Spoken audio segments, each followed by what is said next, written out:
Tout commence en 1532, quand Jean le Breton, alors ministre des Finances de François Ier, prend possession des terres de Villandry.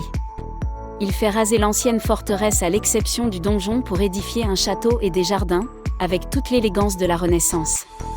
Ses descendants conservèrent Villandry jusqu'en 1754 où il devint la propriété du marquis de Castellane qui le gratifia à la fois du confort et du style néoclassique en vogue au XVIIIe siècle. Après être passé entre de nombreuses mains et avoir subi de nombreuses modifications, le château est acheté, en 1906, par le docteur Joachim Carvalho et son épouse Anne Coleman. Ce couple hispano-américain, tombé en amour pour Villandry, consacra toute son énergie et sa fortune à sa restauration. Tout au long du Moyen Âge et jusqu'au début du XVIIe siècle, le domaine de Villandry s'appelle Colombier et n'est autre que le siège d'une châtellenie relevant du château de Tours. Il ne reste aujourd'hui de l'édifice médiéval que les fondations et le donjon du XIIe siècle, modifié au XIVe siècle, que l'on peut encore deviner, englobé, dans l'une des ailes de la cour d'honneur. Galerie à arcades, fenêtres à meneaux entourées de pilastres richement décorés, hautes lucarnes à gables sculptées, toitures d'ardoises aux fortes pentes et aux amples volumes forment le cadre de la cour d'honneur, aux proportions d'une rare élégance. Pièce maîtresse de la cour d'honneur, une vasque commandée par Joachim Carvalho y trône depuis plus de 100 ans.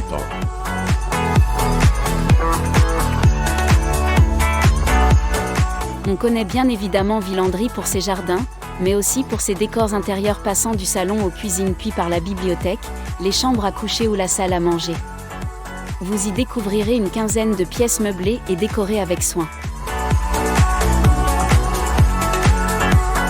Joachim Carvalho et sa femme, Anne Coleman, ont passionnément collectionné les tableaux anciens, avec une prédilection pour le siècle d'or de la peinture espagnole, le XVIIe siècle.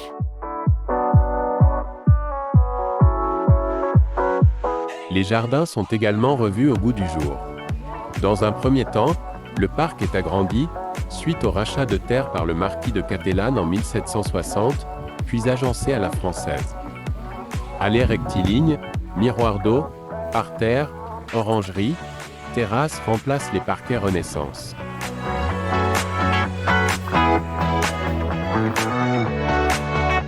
Il s'étend sur la première terrasse. Constitué de 9 carrés de dimensions identiques, mais aux motifs différents, il couvre près d'1 hectare des jardins.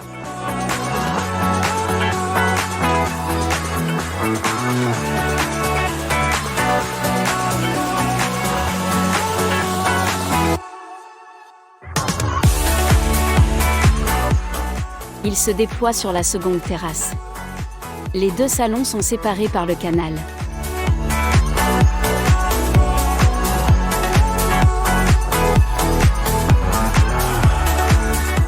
Le premier est composé du « Jardin des Croix » et du « Jardin d'amour ». Le second salon comprend les « Jardins d'ornement » et le « Jardin de la musique ». Il s'admire depuis le 3e niveau. Le Jardin du Soleil s'étend sur une ancienne prairie entourée de tilleuls, située sur la plus haute terrasse du château. Au même niveau vous attend le Jardin des Simples pour vous dévoiler ses plantes médicinales, aromatiques et condimentaires. Situé sur la 2e terrasse, le labyrinthe est composé de charmilles est un élément incontournable. Le pavillon de l'audience est un charmant bâtiment construit au XVIIIe siècle pour Michel-Ange de Castellane. Il y donnait audience. Ainsi la fonction a donné son nom au bâtiment.